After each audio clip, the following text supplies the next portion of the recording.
Bom dia, pessoal. Bom, hoje a gente continua com o tema de vias catabólicas, né, o tema geral, mas vamos ver uma outra via. Então, a gente já viu carboidratos e, junto com carboidratos, o eixo central das vias catabólicas no metabolismo aeróbio, que seria a formação desse tipo enzimar, o ciclo dócico cíclico e a fosforilação oxidativa. Aí, depois desse eixo central, eu comentei com vocês sobre uma outra fonte, que seriam os lipídios, e hoje a gente vai ver mais uma das fontes de carbonos oxidáveis, que são os aminoácidos. Tá? Então, nesses aminoácidos, a gente vai ver que o foco que a gente vai discutir vai ser a questão do uso deles como fonte de energia. Então, aminoácidos também podem ser usados como fonte de energia. Eles podem ser usados como precursores para a síntese de outras moléculas, então como substrato para vias anabólicas, mas aí a gente vai ver em mais detalhe lá no estudo das vias anabólicas. Né? Eles funcionam, eles são obtidos também, eles aparecem no mecanismo de degradação de proteínas. Então a gente vai observar em células, em matriz extracelular, em vários componentes dos animais, uma reciclagem de proteínas. As proteínas são sintetizadas e degradadas constantemente. E os componentes dessas proteínas, os aminoácidos, eles são, na sua grande maioria, reaproveitados. Então, numa determinada situação, num determinado estado estacionário, um certo tipo de proteínas pode ser útil àquela situação, a resposta àqueles estímulos do meio. Mas quando muda a situação, aquela proteína pode não ser mais necessária. Ela vai ser degradada, quebrando ligações peptídicas e liberando aminoácidos. E esses aminoácidos liberados vão ser reaproveitados, ou na síntese de outras proteínas, ou sendo degradados e tendo sua cadeia carbônica aproveitada como fonte de energia. Tá? Isso varia bastante de uma espécie para outra, tá? Então você tem uma variação entre organismos considerável aqui, e entre animais até que não é tanto, mas se a gente incluísse nesse aspecto micro-organismos e vegetais, a gente ia ver que a variação é muito grande. Tá? Mas mesmo nos animais, a gente vai ver mais para frente que tem uma boa variaçãozinha entre espécies. Vamos discutir isso quando a gente for ver a questão de aproveitamento do grupo amino. Vamos lá. Então, de onde vão vir esses aminoácidos que eu vou comentar com vocês hoje? Qual vai ser a fonte de aminoácidos que esses animais podem usar nessa via catabólica? Uma das fontes é a alimentação. Aminoácidos fazendo parte de proteínas da dieta, ou aminoácidos livres ingeridos, vão ser utilizados dessa forma. As proteínas da alimentação vão passar por um processo de digestão, liberando os aminoácidos que vão ser usados. Esses aminoácidos também podem ser sintetizados na própria célula animal. Lembrando que não são todos, né? Existem alguns aminoácidos que são chamados de essenciais, que não têm como ser sintetizados no animal. A gente vai ver mais para frente que mesmo essa síntese é só de uma parte. Né? Animais não conseguem sintetizar, por exemplo, o grupo amino. Eles precisam obter isso pronto. E outro ponto importante, que eu já comentei lá nos carboidratos e nos lipídios, é que essa história do aminoácido proveniente da síntese ser usado na via catabólica, se fosse ao mesmo tempo no mesmo compartimento, seria um ciclo fútil. Então, isso que a gente está observando aqui, quer dizer, esse aminoácido proveniente de síntese, usado na oxidação de aminoácidos, ele foi produzido ou em outro momento ou em outro compartimento, não caracterizando, então, ciclo fútil. Uma outra fonte são aminoácidos que se encontram em reservas. Você tem proteínas de reserva, que podem ser usadas. Essas proteínas podem ser proteínas do tecido conjuntivo, podem ser proteínas circulantes, podem ser proteínas musculares. Então, tem alguns grupos de proteínas que podem ser mobilizadas em algumas situações e degradadas, tendo seus aminoácidos passando por vias catabólicas e sendo os produtos disso usados como fonte de energia. Então, a gente vai encontrar, por exemplo, a albumina plasmática, albumina circulante. É uma proteína que é frequentemente degradada e ressintetizada, então ela tem uma taxa de turnover, esse processo de degradação e de síntese bastante alta. E no meio desse processo, alguns dos aminoácidos podem ser aproveitados para outras funções, por exemplo, obtenção de energia. Proteínas musculares também podem ser usadas nessa situação. Então, isso vai ser mais frequente em algumas situações como hipoglicemia. Então, se tiver uma redução da quantidade de glicose circulante, a gente pode ter aminoácidos que são removidos desse ciclo de aproveitamento das proteínas e as cadeias carbônicas são usadas para a produção de glicose. Em situações também como exercício prolongado ou desnutrição, esses aminoácidos também podem ser retirados para outras funções que não a síntese de proteínas.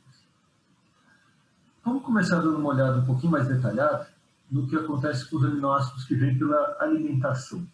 Então, os aminoácidos ingeridos vão cair no estômago, as proteínas caem no estômago, vão estimular a secreção de gastrina, que vai levar à produção de pepsinogênio e ácido clorídrico. Esse pepsinogênio é um precursor de uma enzima chamada pepsina.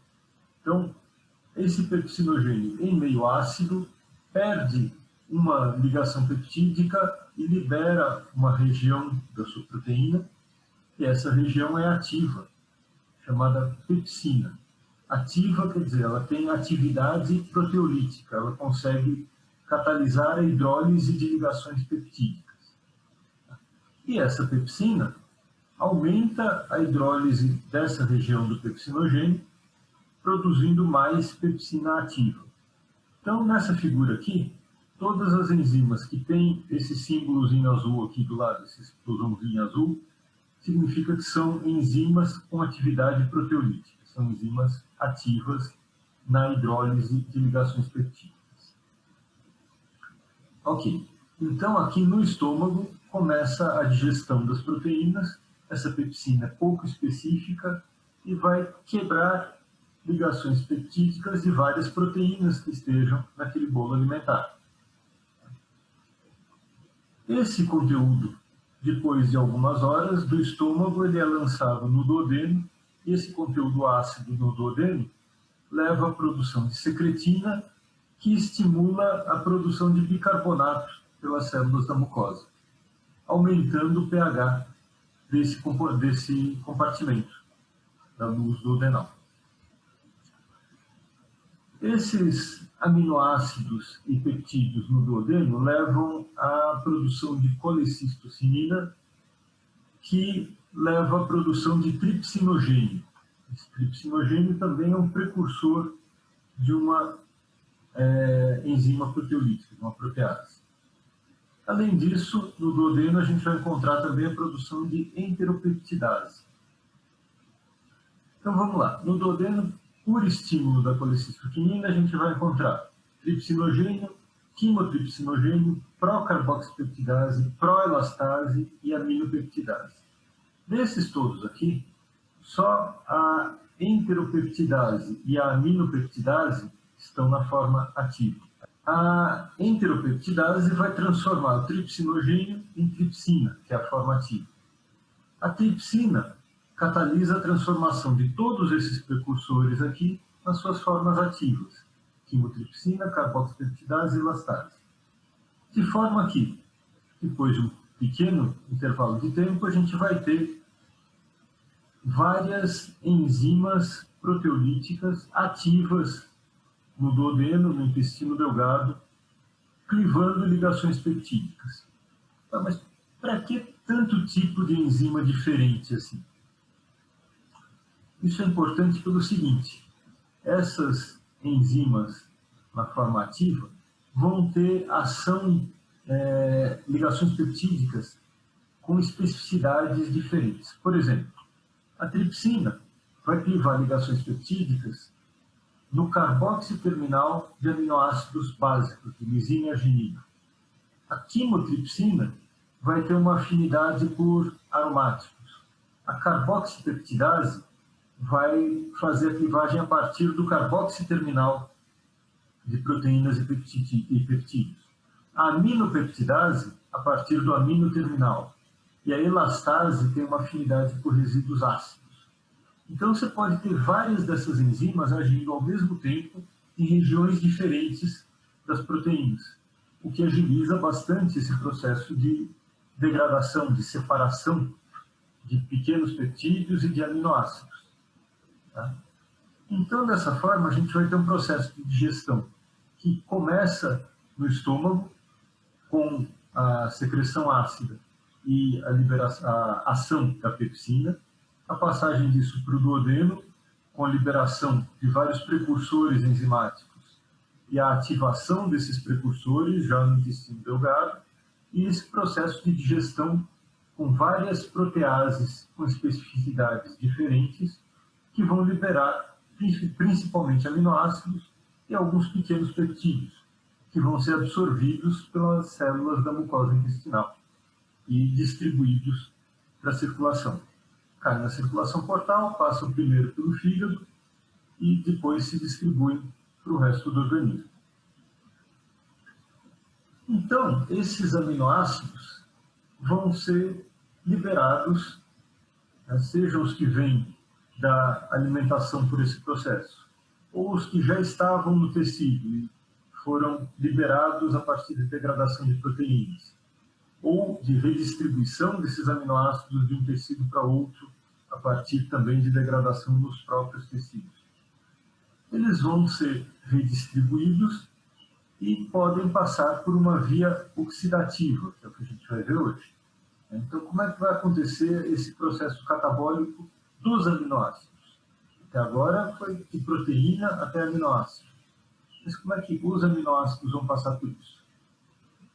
Primeiro, a gente viu lá na aula de biomoléculas que são cerca de 20 aminoácidos comuns em proteínas, podem ter alguns outros que normalmente não são encontrados em proteínas. Mas eles têm estruturas diferentes no radical. Então, como é que a gente vai ver a via catabólica disso? Teria que ver 20 vias catabólicas diferentes? Não, a gente vai ver os aspectos comuns a esses aminoácidos. Então, por exemplo, a gente vai ver que todos eles têm um ponto em comum, que é a separação entre o grupo amino e o esqueleto carbônico. Então, o grupo amino vai ser separado do resto da cadeia carbônica desses aminoácidos e vai ser processado, então, o grupo amino vai ser processado com a liberação desse nitrogênio. No caso específico dos animais, esse nitrogênio vai ser excretado. Existem vegetais que reaproveitam uma parte e micro-organismos que conseguem metabolizar esse nitrogênio. Mas no caso dos animais, a gente vai ver mecanismos de excreção. Então, esse nitrogênio ele pode ser ou reciclado para um outro aminoácido, reaproveitado já como grupo amino, ou excretado.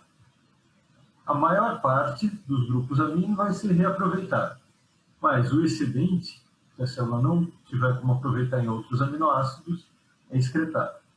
Num processo catabólico, em que as cadeias carbônicas estão sendo oxidadas, uma boa parte vai ser excretada desse nitrogênio. Já os esqueletos carbônicos vão ter um destino um pouco diferente. Por quê? A gente vai ter 20 tipos de cadeias carbônicas diferentes. Nós vamos agrupar de alguma forma, vamos ver quais os possíveis destinos dessas cadeias carbônicas. Esses grupos amino, começando por eles, que é uma etapa comum a todos os aminoácidos, eles vão ser, como eu disse para vocês, usados com uma certa economia. Por quê? Esse nitrogênio para os animais, ele não é obtido com tanta facilidade, ele só é obtido pela alimentação e pelo componente de proteínas ou de ácidos nucleicos da alimentação, quer dizer, pelos componentes nitrogenados da alimentação. Então, como não são de obtenção tão fácil, esses grupos amino passaram por um processo evolutivo que selecionou favoravelmente animais que conseguem aproveitar melhor esse nitrogênio dos grupos amino. Então, eles são frequentemente reutilizados e, se estiverem em excesso, vão ser excretados. Então, a excreção é dos nitrogênios de grupo amino que não podem ser reaproveitados. Quando esse grupo amino é liberado do aminoácido, ele, se fosse simplesmente clivado o grupo amino, seria liberada uma molécula de amônia. Mas essa amônia é extremamente tóxica para as funções celulares. Lembrando que ela vai ter um pKa muito alto, então ela tem uma característica muito alcalina, bastante reativa, então ela interferiria em diversos processos bioquímicos nas células com consequências tóxicas. Então, essa amônia precisa ser transportada ou precisa ser processada rapidamente para que não tenha essas consequências tóxicas. A gente vai ver que o processamento dessa amônia só tem como ser feito de forma não tóxica para a célula em um componente celular, que é na matriz mitocondrial do hepatócito, das células do fígado. Então, em outros componentes celulares, a liberação de amônia seria tóxica. Dessa forma, a liberação do grupo amino em todos os outros tecidos é feita de forma que essa amônia não seja liberada, mas sim transferida para moléculas que vão funcionar como transportadores de amônia, que consigam carregar esse nitrogênio até a mitocôndria do hepatócito, onde essa amônia pode ser processada por um sistema enzimático que impede esse efeito tóxico. Tá? Então, essa amônia, gerada em outros órgãos, vai ser transportada ao fígado e no fígado vai ser transportada para dentro da mitocôndria, das células do fígado, na forma de grupos amino. Então, a gente vai ver que tem alguns aminoácidos que vão funcionar como transportadores de amônia na forma de grupo amino, que vão ser esses intermediários comuns à via catabólica de vários aminoácidos. Essa remoção do grupo amino, essa transferência do grupo amino, vai ser catalisada por enzimas de uma classe chamada de aminotransferases ou transaminases. Essas enzimas vão catalisar a transferência do grupo amino de um aminoácido para um alfa-cetoglutarato. O alfa-cetoglutarato, quando recebe o grupo amino, se transforma em glutamato.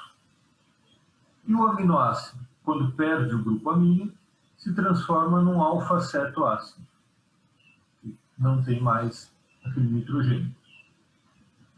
Esse glutamato, então, é um dos intermediários comuns desse mecanismo de transporte de grupo amino. Mas ele só é útil para o transporte de nitrogênio do citosol dos hepatócitos para a matriz mitocondrial dos hepatócitos. Então, dentro da célula do fígado, o glutamato funciona bem como transportador. Ele transporta esse nitrogênio de um aminoácido qualquer, ele recebe isso, é formado glutamato, e o glutamato é transportado para dentro da matriz mitocondrial. Então, esse glutamato é um dos transportadores, mas só funciona dentro do hepatócito, levando para dentro da matriz mitocondrial. Na matriz mitocondrial, esse glutamato volta a ser transformado em alfa-cetoglutarato e libera amônio.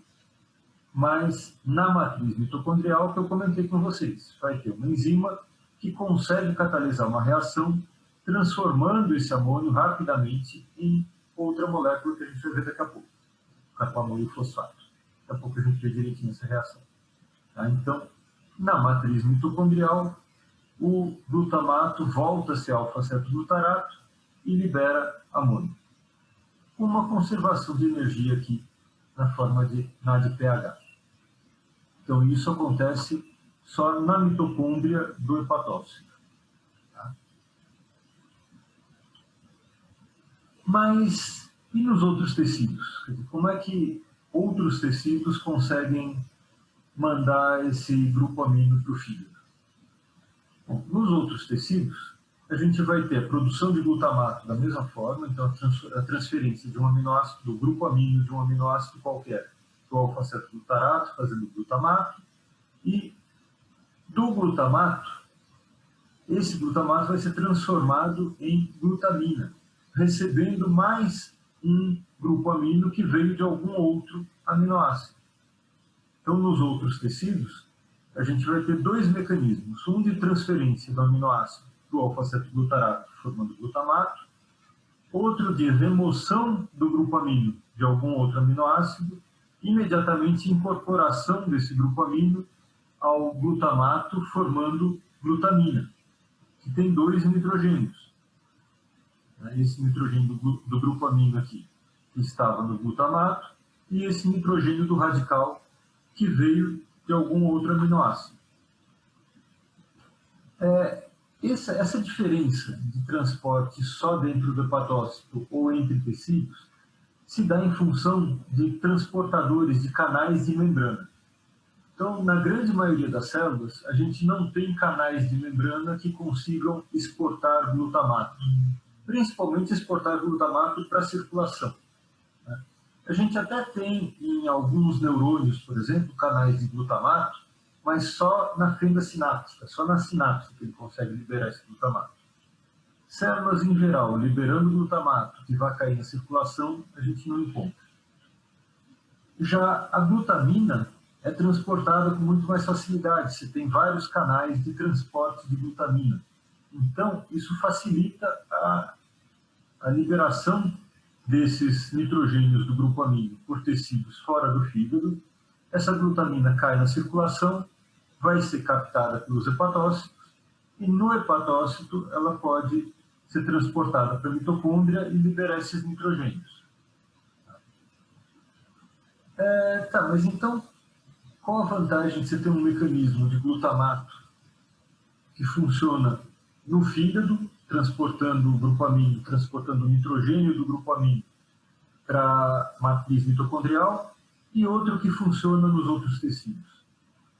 Pelo seguinte, lembra daqueles aminoácidos da alimentação? Eles vão passar primeiro pelo fígado. A circulação que sai do intestino delgado, carregando os nutrientes, cai num sistema chamado, um sistema venoso, chamado sistema porta-hepático, que passa primeiro pelo fígado. E lá, esses hepatócitos vão ter acesso, então, a uma grande carga de aminoácidos da alimentação, e podem processar esses aminoácidos. O que for excedente pode ter o seu grupo amino liberado e excretado. Já esse mecanismo de glutamina permite o aproveitamento ou processamento de nitrogênios dos aminoácidos de outros tecidos. Tá?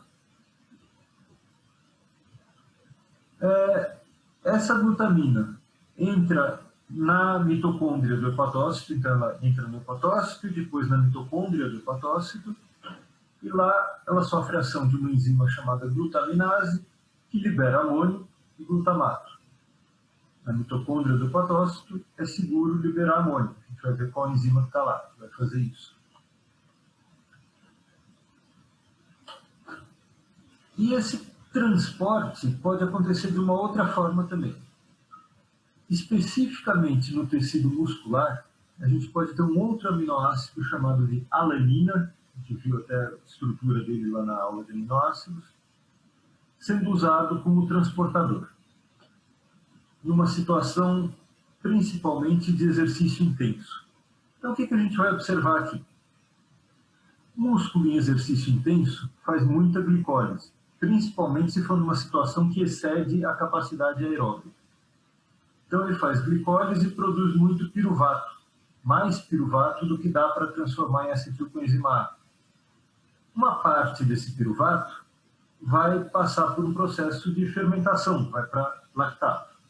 Outra parte desse piruvato pode ser usada como cadeia carbônica para a formação de alanina. Mas de onde vem o grupo amino? Da degradação de proteínas musculares. Então, proteínas musculares sendo degradadas liberam aminoácidos. Esses aminoácidos transferem o seu grupo amino para um alfa-cetoglutarato, formando glutamato. E esse glutamato transfere o grupo amino para um piruvato, formando alanina e devolvendo o alfa-cetoglutarato para o ciclo do ácido cítrico. Então, essas proteínas musculares podem liberar aminoácidos, cuja cadeia carbônica vai ser usada como fonte de energia. O grupo amino vai para um glutamato, do glutamato para alanina, e a cadeia carbônica continua no músculo, podendo fazer parte dos mecanismos de geração de ATP. Essa alanina, contendo a cadeia carbônica do piruvato e o grupo amino do glutamato, vai ser lançada na circulação. Na circulação, ela vai ser captada no fígado, e no fígado, ela transfere o seu grupo amino para um alfa-cetoglutarato.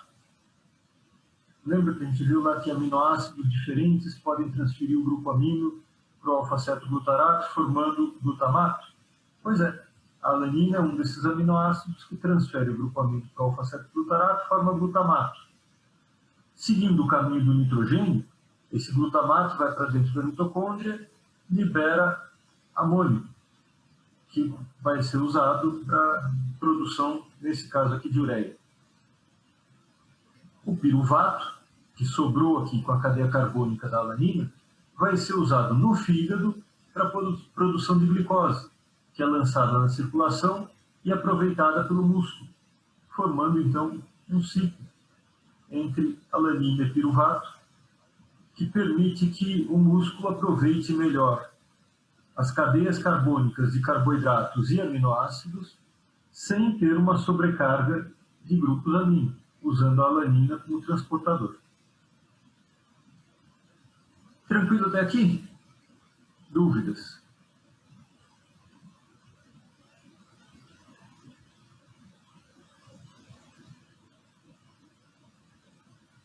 Nada de dúvidas por enquanto?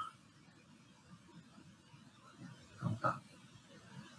Bom, então a gente viu como é que esse grupo amino pode ser transferido de uma diversidade grande de aminoácidos para uma diversidade bem menor, transporte de aminoácidos que são transportadores de grupo amino, no caso, glutamato, glutamina e alanina, e como esses aminoácidos transportadores podem levar esse grupo amino até o fígado e dentro do fígado para a mitocôndria dos hepatócitos. Tá? Nessa mitocôndria dos hepatócitos, esse nitrogênio vai ser preparado para excreção, né? Vai ser preparado para ser liberado. Então, lembrando que os aminoácidos que podem ser aproveitados em outras proteínas vão ser aproveitados até antes de entrar na mitocôndria. Então, esse glutamato, por exemplo, que estava no citosol do hepatócito, pode ser aproveitado como fonte de grupo amino para a síntese de outros aminoácidos. Mas, se a via de síntese estiver inibida e a via catabólica, via de degradação, estiver estimulada, então esse grupo amino vai ser transportado para dentro da mitocôndria e preparado para excreção. E aí varia de acordo com a espécie. Por exemplo, em peixes, a gente tem liberação de amônio. Peixes têm essa vida em ambiente aquático, permite a liberação, a solubilização fácil desse amônio, de forma que ele não tenha efeito tóxico nesses animais. Em aves e répteis, a gente vai ter a formação de ácido úrico, que carrega vários nitrogênios, apesar de demandar pouca água. Então, em animais que têm restrições de água, esse é um mecanismo interessante de excreção de nitrogênio. Já em diversos vertebrados terrestres, a gente vai ter a produção de ureia. Então, a gente vai ver como é que essa ureia aqui vai ser liberada. Em plantas, a maior parte dos grupos amino é reciclado. O que é liberado, o que é excretado, entre aspas, em plantas, vai ser liberado com a liberação de componentes, de tecidos, por exemplo, queda de folhas ou flores. Aí são liberados alguns componentes. Em micro-organismos, você tem, na maioria deles, a liberação no meio ou o reaproveitamento. Então, a gente vai ter alguns mecanismos distintos.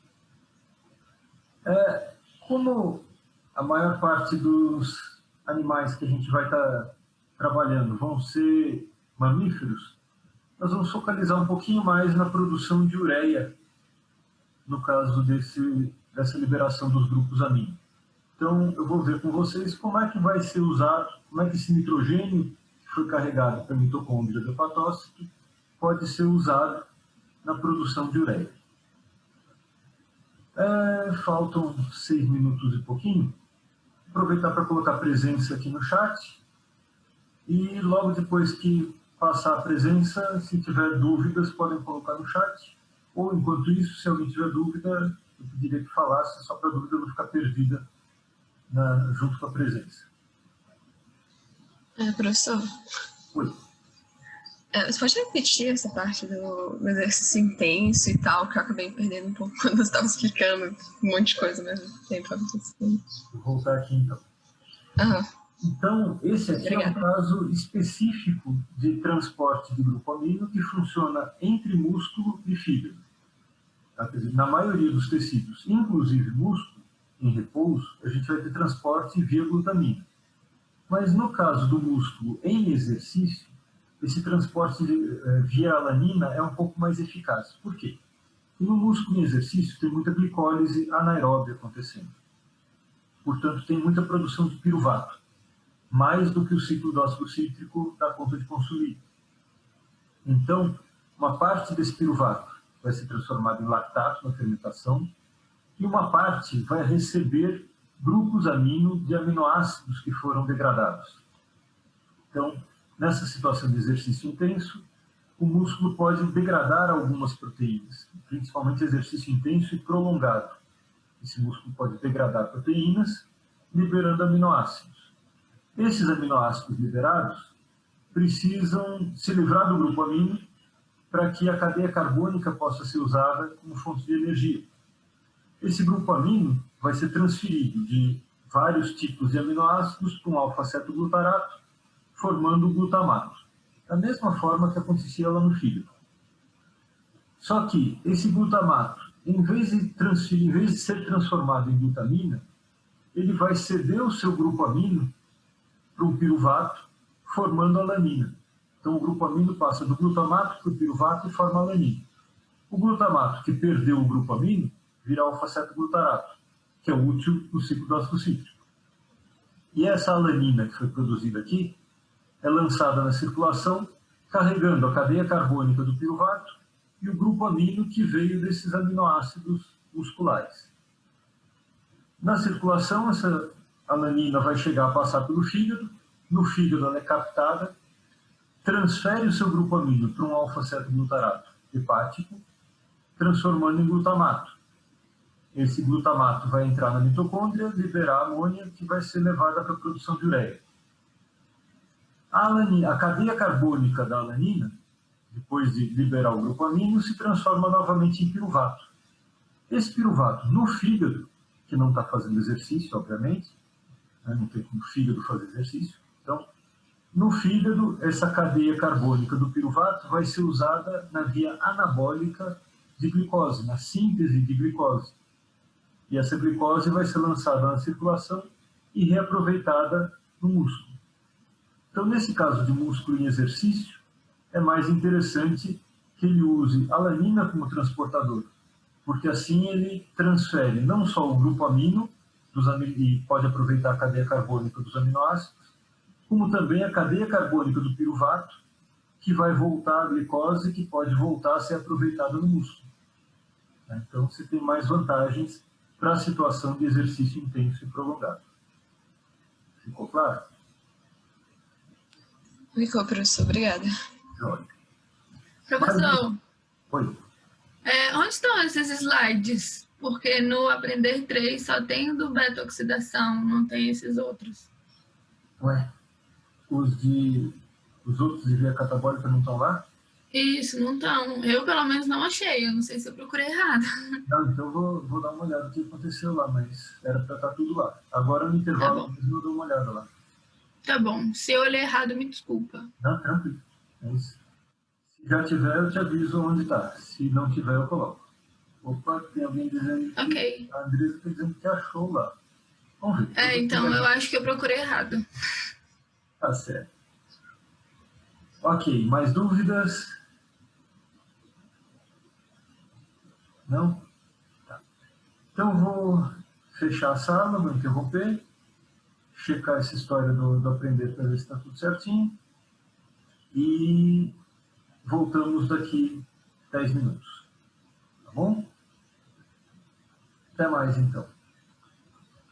Então, pessoal, continuando, terminamos com a dúvida se esse material estaria disponível ou não no Aprender 3. Eu chequei lá, está disponível. Só colocar o link direto aqui. Então, esse link que está no chat já é direto para o material de aula. Professor, eu errei errado. Me desculpa. Tá? Nada. Olhei errado. Sem problemas. Mas aí chequei lá, está direitinho, está disponível lá. Ok. Mais alguma dúvida antes da gente continuar com os mecanismos de oxidação de aminoácidos? Tá. Então, vamos dar uma olhada como é que funciona essa história da produção de ureia a partir dos nitrogênios que vêm do grupo amino. A gente tem aqui uma figurinha que mostra um esquema geral desse ciclo da ureia, uma via que leva à produção de ureia. Tem algumas partes dessa figura que a gente já viu, deixa eu até ampliar aqui para ficar mais fácil. Então, vamos lá. Essa entrada de aminoácidos na mitocôndria é aquele mecanismo de transporte de grupo amino que a gente já viu. Então, no fígado, aminoácidos em geral transferem o grupo amino para um alfa-cetoglutarato, formando glutamato. O caso da alanina está mostrado em particular porque ela vem em maior quantidade do músculo durante exercício intenso e prolongado. Esse glutamato é transportado para dentro da mitocôndria. Dos outros tecidos, os grupos aminos são transferidos para essa molécula de glutamina, cai na circulação, é captada pelos hepatócitos e no hepatócito ela é transportada para dentro da mitocôndria.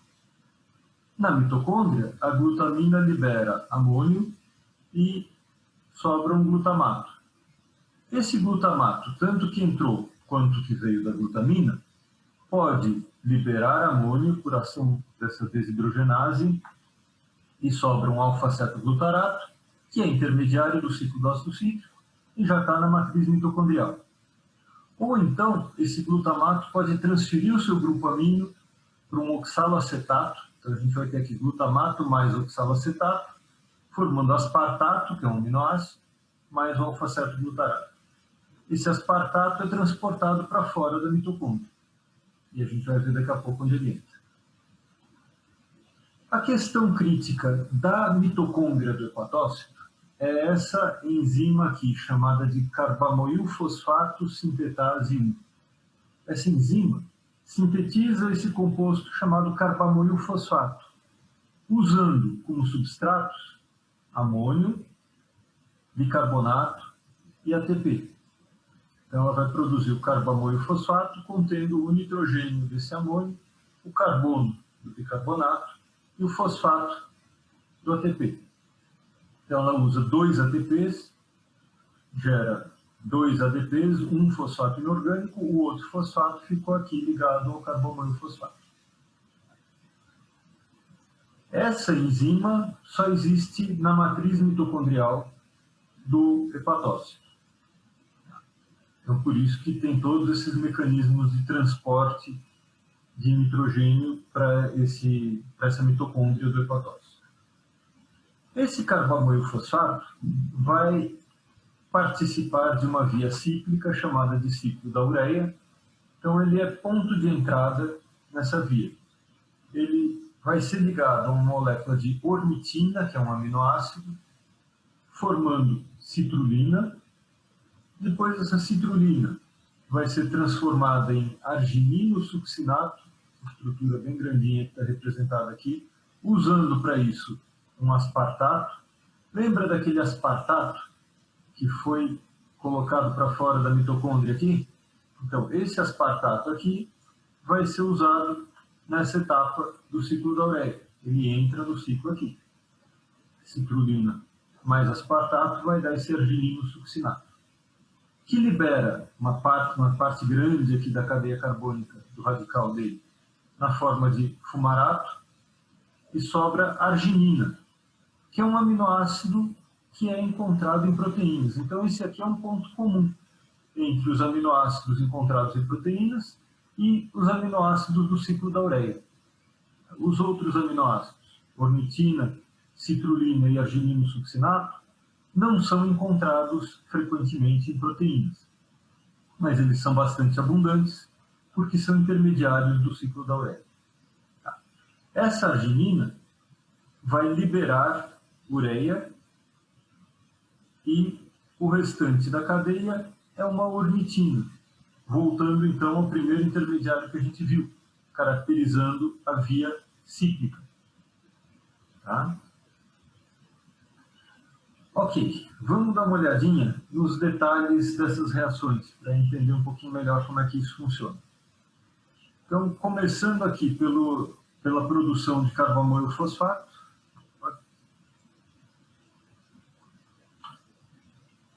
a gente vai ter então essa carbamoil fosfato sintetase, usando amônio, ácido carbônico e ATP para produzir o carbamoil fosfato. Esse carbamoil fosfato se liga ao radical dessa ornitina. Então, ornitina é um aminoácido, né? Ácido carboxílico, grupo amino, hidrogênio, radical ligados ao carbono alfa. Se liga com o carbamoil fosfato, na hora dessa ligação o fosfato é liberado e forma a citrulina, que também é um aminoácido. Carboxílico, grupo amino, carbono alfa. E o radical bem grandinho aqui.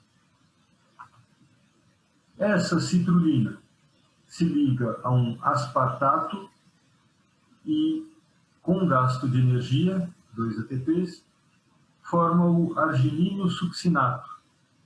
Então, carregando 2 nitrogênios, um que veio lá do carbamoil fosfato, outro que veio do aspartato, e forma esse arginino succinato.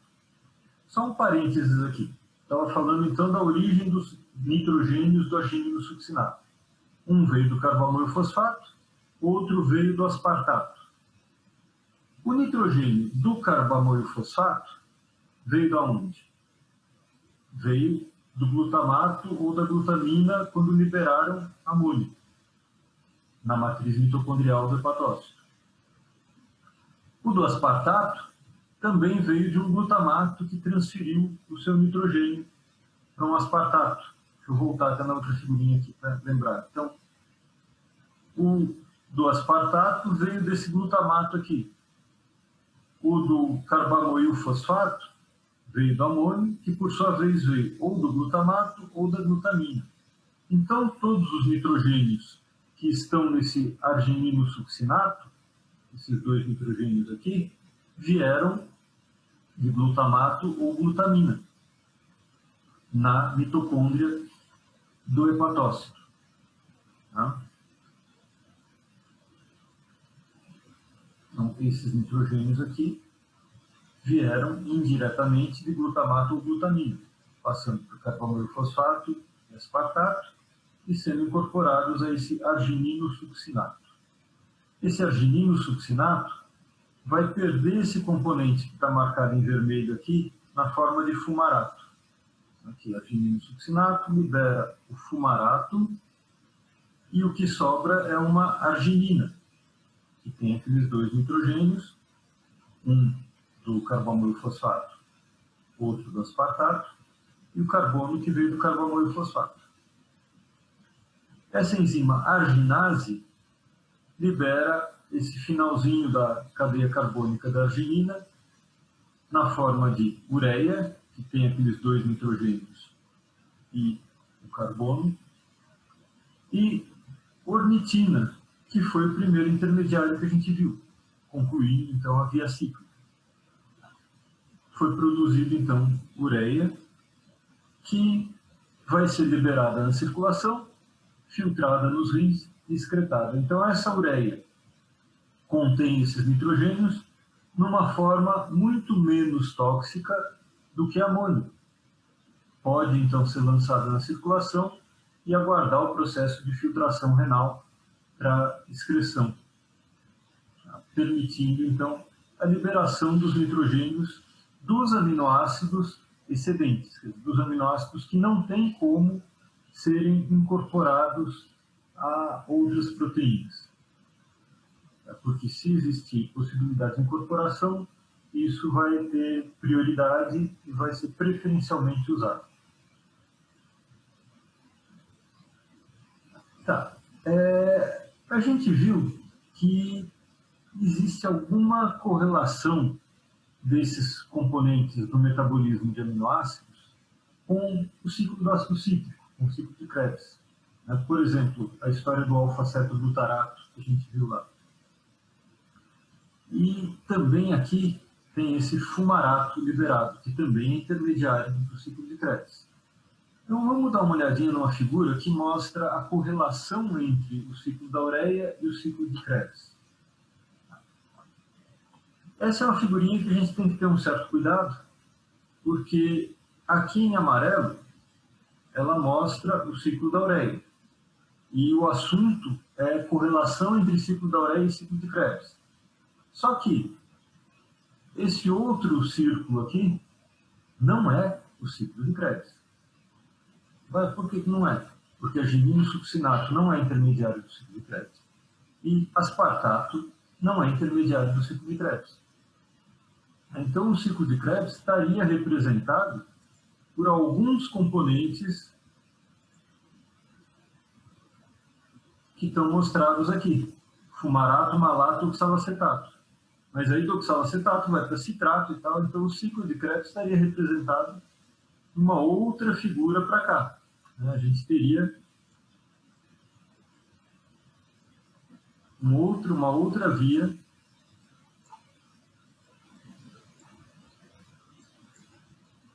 que seria o ciclo de Krebs. Então, essa coordenação do ciclo da ureia com o ciclo de Krebs existe, mas toma cuidado para não confundir a figurinha. Aqui, inclusive, figurinha de livro, que, se não me engano, na edição mais nova, eles deram uma ajeitada na figura para não induzir a erro. Mas vocês vão encontrar esse tipo de figura muito comum na hora de estudar, com bastante frequência. Então, só lembrar que o ciclo da ureia tem pontos de integração com o ciclo de Krebs na questão da produção de fumarato pelo ciclo da ureia e também na questão do alfa-cetoglutarato, que também é intermediário do ciclo de Krebs. Então, o glutamato, que vai ser usado na produção de aspartato, libera alfa-cetoglutarato, que também é intermediário do ciclo do ácido cítrico. Aí existindo, então, uma integração entre esses dois componentes. E como é que é controlado esse ciclo da ureia? A gente vai ter um mecanismo de controle mais lento, que depende da síntese de uma enzima. Depende da síntese de carbono fosfato sintetase 1, que não é uma enzima do ciclo, mas é a enzima que produz o ponto de entrada do ciclo. Então, ela pode limitar o ciclo por falta de substrato. e também da síntese das próprias enzimas do ciclo. Esse mecanismo de regulação ele vai ser muito utilizado em situações prolongadas. Então, por exemplo, condição de desnutrição, de ingestão excessiva de aminoácidos. Se você tem situações que demandam muito uso do ciclo da ureia por tempo prolongado, você vai induzir a síntese dessas enzimas. Como é que você pode demandar o uso prolongado do ciclo da ureia? Ingestão excessiva de aminoácidos e proteínas. Então, um animal, por exemplo, que recebe uma ração inadequada, uma ração com excesso de proteínas para aquela espécie. O que vai acontecer? Ele vai estar ingerindo constantemente muita proteína. Se ele está ingerindo constantemente muita proteína, ele ingere mais proteínas do que o metabolismo dele precisa. Ele vai ter um excesso de aminoácidos constante. Excesso de aminoácidos significa que ele vai estar mandando aminoácidos para o ciclo da ureia constantemente. Esse aumento, essa demanda aumentada do ciclo da ureia constante, vai levar a uma indução da produção dessas enzimas. Nesse caso, a gente vai ver então que é intuitivo, tem muito aminoácido, vai produzir mais. Mas tem uma outra situação de desnutrição que também leva a uma sobrecarga do ciclo da ureia. Peraí, como é que um animal desnutrido vai demandar muito ciclo da ureia? Ele está ingerindo pouco alimento, né? Ele não ingere alimento suficiente para atingir a sua demanda de carboidratos com a alimentação. Como é que ele vai usar muito ciclo da ureia? Simples. Esse animal ele precisa manter sua concentração de glicose circulante, para que o sistema nervoso central, por exemplo, consiga funcionar adequadamente, para que ele consiga se manter vivo e consiga buscar alimento. Para manter concentração de glicose circulante, ele precisa de alguma fonte de carbono para sintetizar glicose no fígado. Não dá para usar carboidrato, ele não tem carboidrato.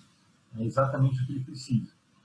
Então, o carboidrato de reserva, por exemplo, que seria glicogênio hepático, ele já usou. Não dá para usar lipídio. Por quê? Lipídio ele vai ser transformado só em acetilcoenzima A, que a gente viu lá na beta-oxidação. Então, não tem como transformar lipídio em fonte de carboidratos. A gente vai ver mais para frente em vias anabólicas que não tem nenhum jeito de se transformar lipídio em glicose, por exemplo. Mas alguns aminoácidos podem ser usados. Tem alguns aminoácidos cuja cadeia carbônica pode ser usada na síntese de glicose. Lembra que a gente acabou de ver a alanina, que pode perder o seu grupo amino e a cadeia carbônica é transformada em piruvato, que o fígado usa para produzir glicose? Então, a alanina é um desses aminoácidos, chamados de glicogênicos, que podem ser usados para a síntese de glicose. Então, esse animal em desnutrição, ele vai consumir aminoácidos, degradar proteínas de reserva, consumir aminoácidos e vai sintetizar glicose com a cadeia carbônica. Bom, com isso ele está liberando o grupo amino, então ele está sobrecarregando o ciclo da ureia, ele está aumentando a demanda do ciclo da ureia, induzindo a síntese dessas proteínas. Um mecanismo que depende de regulação gênica e síntese de proteínas, síntese de enzimas, é um processo lento. Tá, mas e o animal que não tem ou desvio na dieta ou desnutrição, mas simplesmente faz uma ingestão pontual excessiva de proteínas? Então, um animal que faz uma refeição com muita proteína. O que vai acontecer? Ele precisa ter uma regulação rápida do ciclo da ureia. Por quê? Essas células do fígado dele vão ser expostas a uma grande quantidade de aminoácidos rapidamente. Assim que essas proteínas ingeridas forem digeridas, ele transforma isso em aminoácidos e vai absorver e vai receber isso no fígado. O que não der para ser usado em síntese de proteínas, precisa ter o seu grupo amino liberado e excretado. Então, existe uma regulação alostérica de carbamoil fosfato sintetase, que vai disparar, vai acelerar o processo de formação do carbamoil fosfato e uso do ciclo da ureia. Tá? Dúvidas até aqui?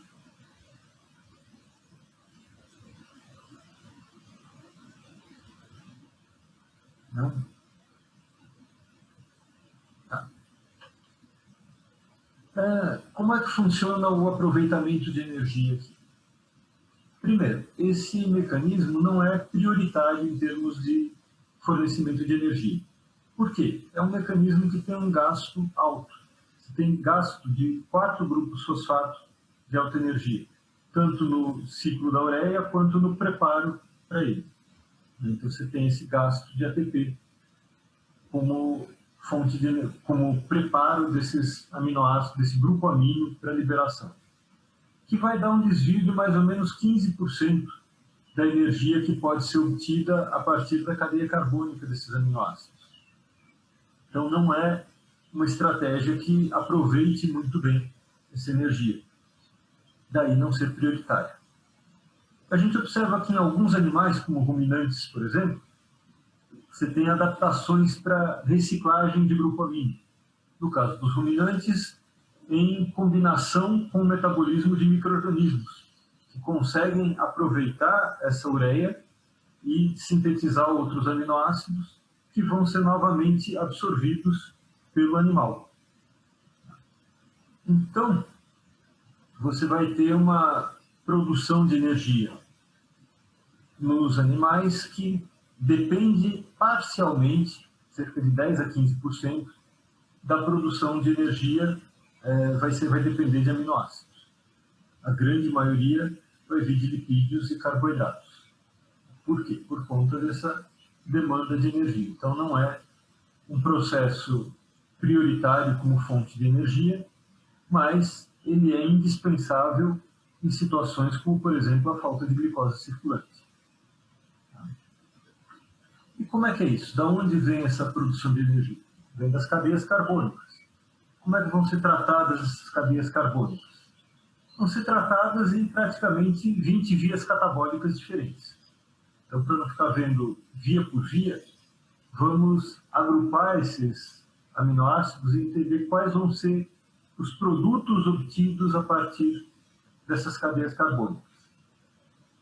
Tem um site que a gente fez que tem os detalhes de cada via, mas aqui na aula vamos simplificar isso para avaliar a produção geral a partir desses componentes.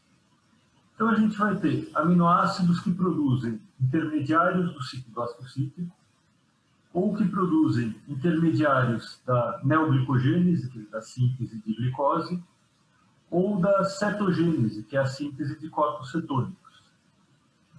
Então a gente vai ter alguns que vão levar à produção de acetilcoenzima A, ou a produção de alfa-cetoglutarato, ou de succinilcoenzima A.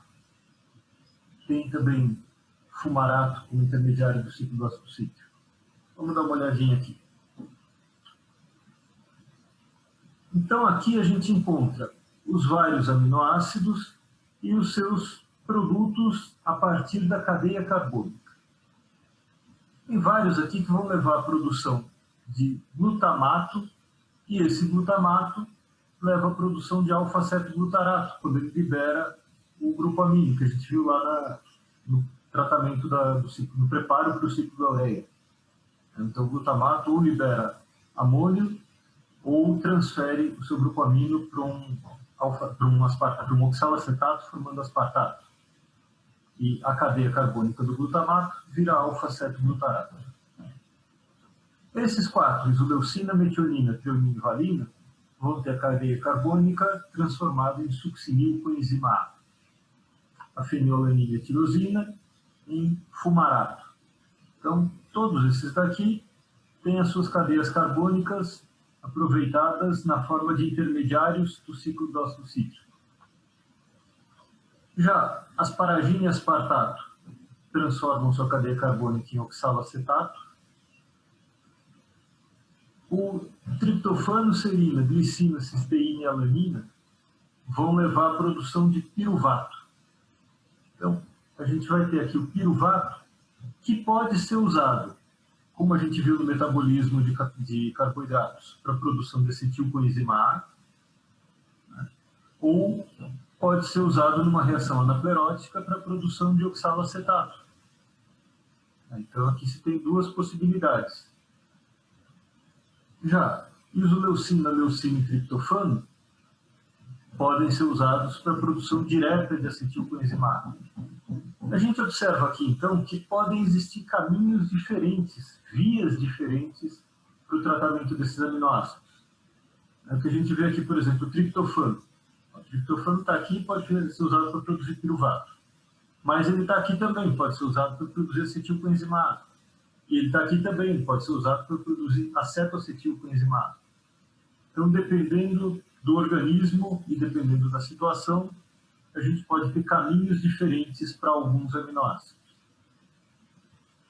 Esses que podem produzir intermediários do ciclo do ácido cítrico ou piruvato são chamados de glicogênicos, porque eles podem ser usados como fonte de carbono para a produção de glicose. Esses que levam à produção só de acetilcoenzima A ou corpos cetônicos são chamados de cetogênicos. Eles podem ser usados na produção desses componentes, que são fontes de carbono oxidável, são fontes de energia, mas não podem ser usados na produção de glicose. Então, eles têm alguma limitação nesse caso. Daí, então, essa diferenciação entre aminoácidos glicogênicos e cetogênicos. Os que podem dar origem à glicose e os que não podem dar origem à glicose. Dúvidas até aqui?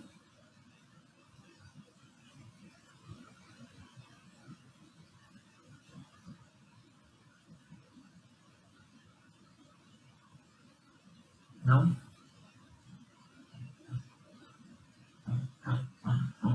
É o seguinte, esses aminoácidos, eles têm vias catabólicas bem complexas, tá? Não cheguei a mostrar as vias aqui, porque cada uma dessas vias vai ter 15, 20 etapas. Então, eu coloco para vocês esse esquema mais simplificado para viabilizar esse estudo no tempo de disciplina que a gente tem. Mas tem algumas situações, por exemplo, alguns erros inatos do metabolismo, algumas doenças hereditárias, que dependem exatamente desses aminoácidos. Então, tem um exemplo que é interessante para a gente dar uma olhada, que é o do metabolismo da fenilalanina. Aqui está mostrada a sequência de reações partindo de fenilalanina até chegar em acetoacetilcoenzima A. E nessa via catabólica da fenilalanina, a gente observa quatro enzimas, aliás, que são frequentemente afetadas em algumas doenças. A mais conhecida, a fenilcetonúria, né, que é até aviso em alimentos, fenilcetonúricos, cuidado, contém fenilalanina.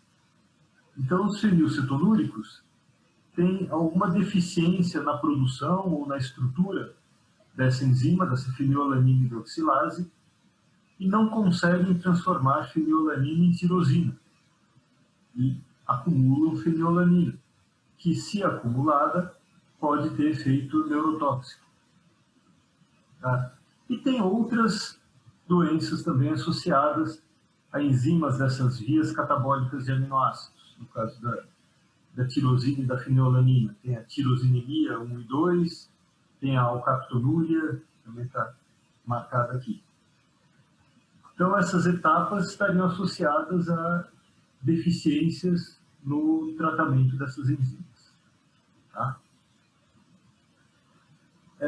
Nesse caso aqui, é só uma ilustração do metabolismo da fenilalanina, não vou nem discutir em detalhes essas etapas aqui, tá? Não vem ao caso. O importante aqui é entender como é que funciona o mecanismo de tratamento dos nitrogênios e, em geral, como são processadas as cadeias carbônicas desses aminoácidos, quais vão ser os destinos, como é que elas podem ser usadas.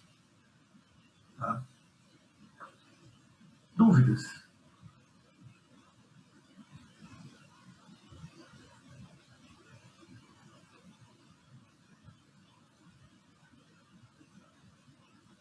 Nada de dúvidas?